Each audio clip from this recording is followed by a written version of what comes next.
All right, you already know what it is. It's only right. We in the chip. We in the BX on Hip Hop Day. Yes. You know what I'm saying? I'm with one of the Bronx finest. You feel me? Let's get right into it. Mickey Factz, what's goody? Mickey, I'm here, man. It's Hip Hop Day. You know, we celebrating hip hop today. Changed so many people's lives all across the world. And I'm glad that the OGs tapped in to have me pull up, talk about it, and spit some bars for them, you know? That's what's up. That's what's up.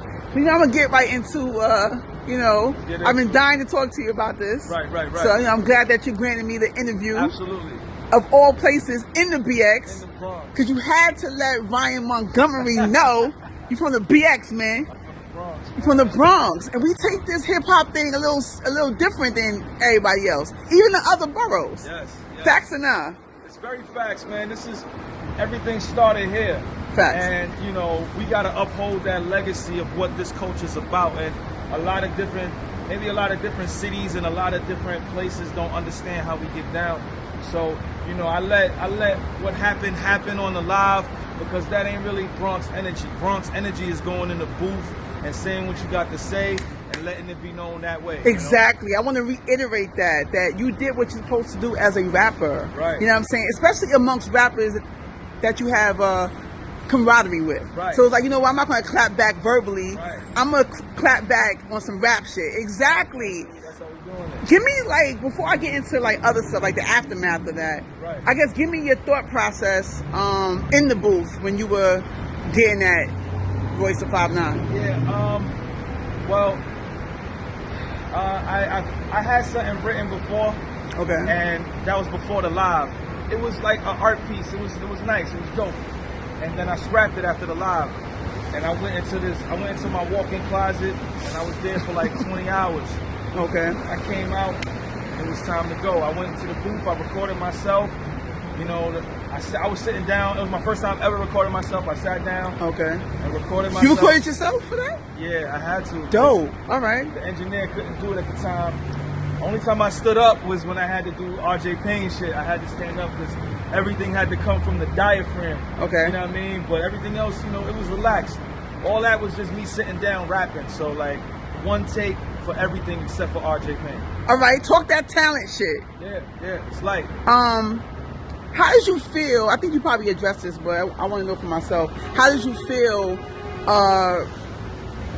in the conversation with Royce and Joe when they wasn't giving you your proper respect as far as a rapper? I thought it was disrespectful. Right. I felt like, I understand that people because you may have accomplished more than somebody else, it doesn't mean that the person's accomplishments that they've done are invalidated by the people and what the legacy of hip-hop is about. Right. You know what I'm saying? I'm from the Bronx, and I always have to reiterate that because we are, aside from Staten Island, we are the overlooked borough, even though we are the reason for everything that's happening right now. The birthplace, B. The birthplace of everything that people enjoy about it. It's $1 billion industry that's fed so many people's lives. So when you speak to me about the things that I have done or haven't done, or it didn't impact people the way that it has, that's disrespectful. So I'm sitting there listening to this, and I'm trying to be respectful because, again, these are my guys. If you do this on the phone with me, it's cool.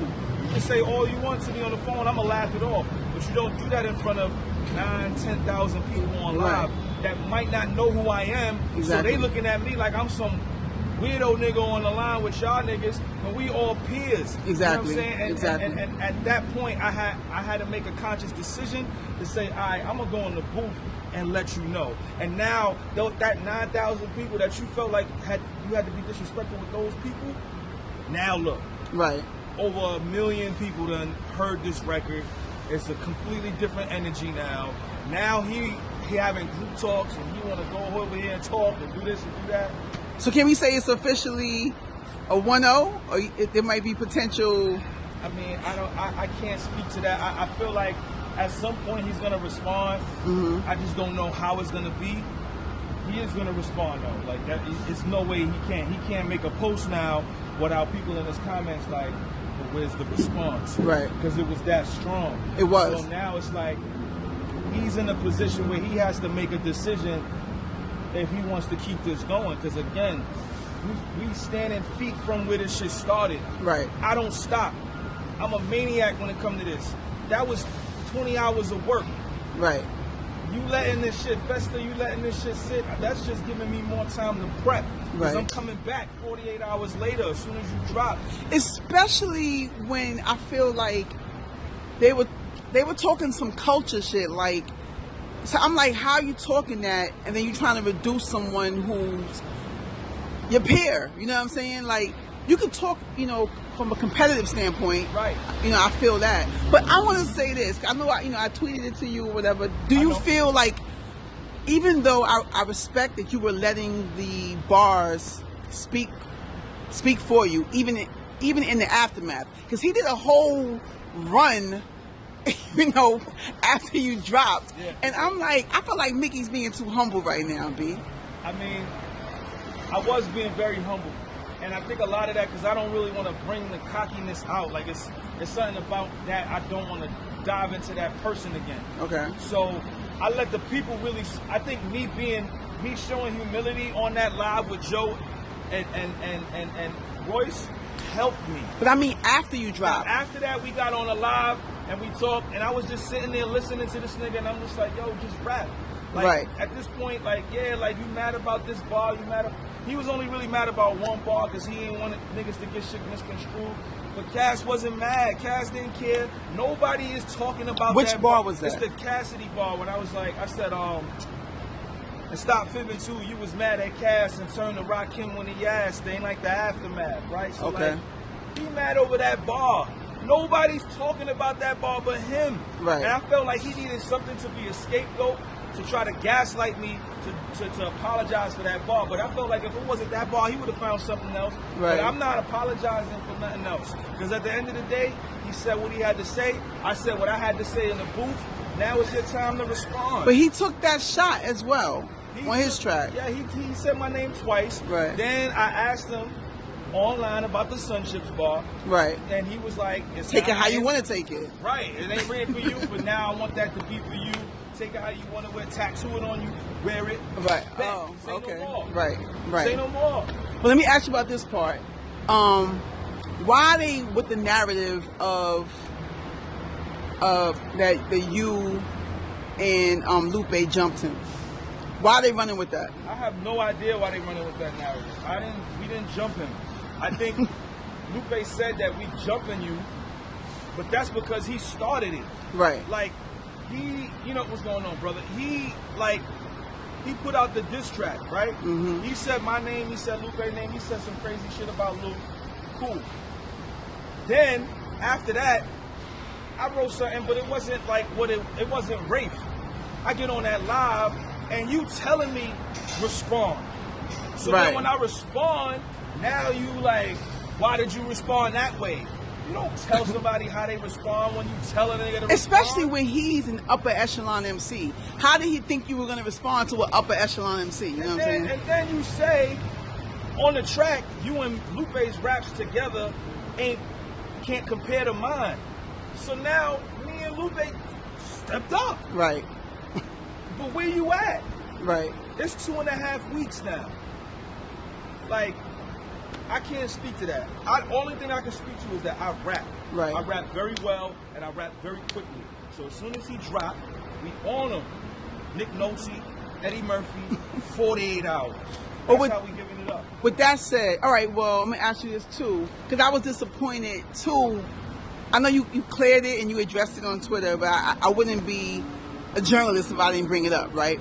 How Ransom was reacting to it. Right. Kind of saying that Royce, he didn't have to respond to you. Right. Why is that though? So Ransom called me and apologized profusely.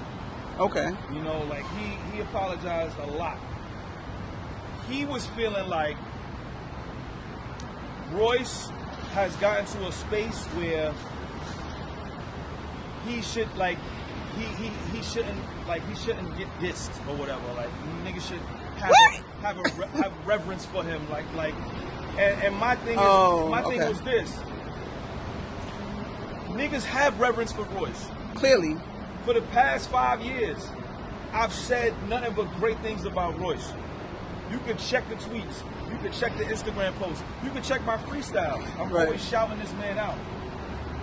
You don't disrespect somebody in front of 9,000-10,000 people.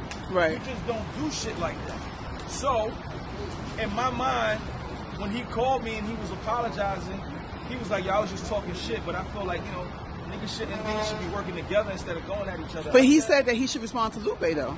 So so he was saying that he was saying it was levels, and I'm like, Ransom. Let's just say Kane was Kane, you, and Royce, and Kane got crazy on you in front of mad people. You not gonna say nothing? And he said, "You right."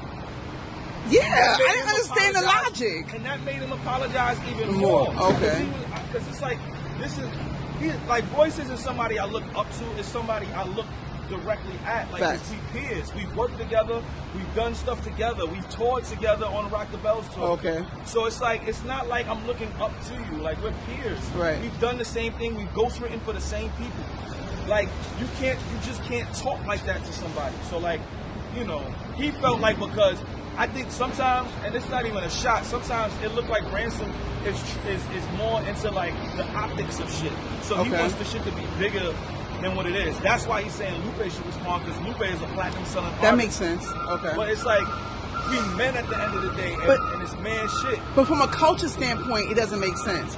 Because the conversations have been about protocol and stuff about within the culture, being MCs and things of that nature, and how it all relates. So how are you not to respond as an MC when that's really MC 101? That's hip-hop 101, you know what I'm saying? I would never just jump out the window and disrespect anybody that was out here doing what they was doing before I got here.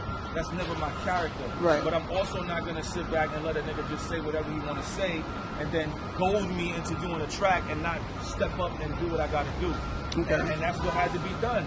And now, he's feeling the extent of that. It's 2 weeks later, he's still feeling the extent. I think that's a dub already. This is a dub. I mean, no, not a dub on that, but I mean a dub for you. I consider it a dub because it's been 2 weeks. Right. And he responded to Lupe in 7 days. Right. So it's 2 weeks. And actually it's 2.5 weeks. I feel like he's going to put a project together. That's his only way to solve this. He got to put something together. And then take a shot. Well, speaking of that, I'm gonna get your opinion on this. Well, no, before I get into that, one more piece of this battle in your rhyme, right? How do you feel about? So I think Crooked said that he wasn't real, and this is also a perspective that's out there. Right. I thought it was pretty creative overall, right? Right. But that particular part of when you went into the voices in the rhyme styles of RJ Payne and Ransom, he said that he wasn't feeling that, and that's also like, I'm gonna say like consensus was feeling it, but maybe like 10% felt the same way he did. What's your take on that? I mean, everything is not for everybody. Right. I think it was very risky to do. Okay. It was very risque to do, but I needed to set. I didn't want to just do my style against them. Okay. And it all correlates back to checking the boxes. It's like, okay, listen, not only can I do my style, but I can do everybody's style. Like, because I study, I'm a student of this. Watch me do this style. Now I'm gonna spin the block, and now I'm gonna do Royce style. This is Royce. Why do you think it was risque? Because people don't usually do that in diss records. When you listen to diss records, it's just straightforward, this person's style. I wanted to do something completely different, and by me doing that, people looked at me differently. Like, okay, Mickey can do pretty much anything and everything he wants to do. There's nothing that's holding him back, and I'm glad that I took that chance, because at some point, hip-hop has to take chances when it comes to creativity. So let me ask you that. Has that never been done? I think that it's been done in battle rap, but I don't think it's been done I don't think it's been done in hip-hop. Maybe 50 Cent might have done it like, is that you, Irv? And he might have he did Ja Rule for like 4 bars. Right. But it wasn't like on a technical, lyrical standpoint. Right. Just really... He was clowning. You were paying homage. I was paying homage, taking their style, rapping like them, sounding like them, using their devices. Right. Like that's different. Right. And I don't think anybody's ever done that. So I'm gonna transition from that to what's going on right now, right? Cassidy versus Tory Lanez. Cassidy versus Tory. But one part before you give me your opinion that I'm comparing and paralleling to what you did. Right. It's different context, but it made me realize that it's somewhat similar, right? So Tory is basically taking flows and taking styles, right? Yes. But he's biting. That's the difference. Yes. With that being said, right? In your opinion, him doing that, is that like a technical foul where he automatically loses? Or is it okay because it sounded better and it's hotter than... That's my opinion. I want you to give your opinion, but... It's very... You see the correlation I'm trying to do? I see. Okay. It's very brash to say, I took your style and what? Like... Yeah. That's hip-hop. Is it? That's anti. No, though. wait. It's hip-hop to say and what? Like, I like the and what. Okay. But taking his style is not hip-hop. It's not. Thank you. And then... So I saw somebody... That was Meek Mill's beat, apparently. Yeah. And Meek Mill rapped like that on the beat. And then he did that. And it's just too much correlation. That's a little shaky. Right. But I do like what Tory did. I just don't know if it was enough to me. Like, I feel like this is not over. No. You know, Cass is definitely going to respond. And I feel like Tory is going to make one more big response. And then Cass is going to say something else and then it's going to be over. I think that's what's So what's the score right now? Right now, I think the score is 1-0 Cass. 1-0 Cass? 1-0 Cass. I did a whole breakdown of where it's one. I think Tory's up. I think, you know why? I'm going to give you my opinion, right? 6 bars from Tory. 8? I thought it was 6. He did those 6 bars, but then I took your style and what? Oh, that part. All right. So 8 bars from Tory, right? Everything, all of the major punches, like the haymakers or whatever, they landed. So it was impactful, right? It had momentum. It sounded better. It looked better. It looked better. Now, consensus when Cassidy dropped, people were feeling it. I listened to it after hearing the response. I felt it more. But in comparison, I think the 8 bars trumped the 600 bars. Shot a bitch in the foot like Eddie Murphy in Harlem Night. See how... That's okay, crazy. That is. So here's the thing. This is where it's a contradiction on my part, right? Cassidy's bars are clearly better. Yes. He's a better rapper. Yes.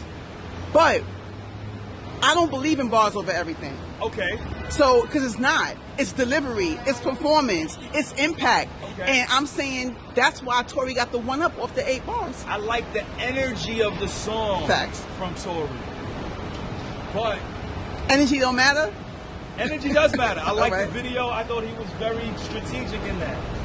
But this nigga shot to the foot, my nigga. Like, I can't. Even though he said it kind of like light, he didn't say it with no real oomph. That don't matter. Goods. Everybody done set the hotel bar, so I wasn't really like that excited about it. I was feeling like the Prime, comparing the Prime, it's no comparison. Right. I leave Cass Cat in But the casket, it's no. The hotel R. Kelly bar didn't land. It landed. It landed, but like Goods had said it already. Okay. Diz might have said it already. Boss probably said it. Like that's too common. Like I would have liked something more. All right. So for me, I like the Tory track. I do. I'm not gonna sit here in front, but it wasn't really like a diss. It was like shot. It was like jabs. It was jabs. It was jabs. I don't know if jabs could beat you. Shot a bitch in the foot like Eddie in Harlem Nights. He literally shot her in the foot. Now I'm not saying Tory shot her in the foot. But the like, implication that bar is crazy. Right. To me, that's the best bar between everybody. And Cass was more direct, talking about his hairline. Yeah. You got a lace front. Now your man pulling up with a full head of hair. So you got Cass 1-0. I got Cass. All right. I'm not mad at anybody who got Tory up, but I got Cass. I respect it. I guess real quick, let people know, like, you know, your info, what you got going on. Me, Blue, and Knots got a project dropping August 20th. That's next Friday. Make sure you guys pre-order it. We got Coda the Friend on there, Asher Roth on there, Oswin Benjamin, El Hay, Sari the Kid, Tank and the Bangers. Okay. It's a real dope project, real hip-hop. Today is Hip Hop Day. freestyling today. Rock the bells, as you guys can see. Right. A lot of love. We're just doing a lot of love, man. A lot more rapping. We not stopping. Shout out to BossChick Raine. Chip, chip, chip. Ow.